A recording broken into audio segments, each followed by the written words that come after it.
Welcome back to another interesting tutorial about Android phone settings, and in today's video I will show you on how to update your XOS system update version of your Android phone to stop nagging and smooth operational efficiency of your Android phone. Let me show you how. The very first thing you want to do is to go ahead and open up your phone settings. Next thing you want to do is to go ahead and click on my phone. Next thing you want to do right here is to go ahead and click on XOS version. Then here you go. Next thing you want to do, you can choose different options to update. You can online update or local update. So in this tutorial, I'm going to choose online updates. The next thing you want to do is to go ahead and hit on continue.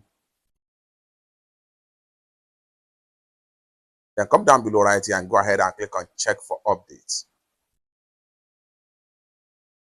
Simple as that. Your system is up to date and using Android version 14. With that, this will stop your Android phone from nagging and you enjoying operational efficiency on your Android phone. It's that simple.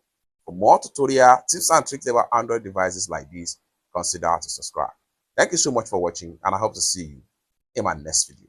Bye for now.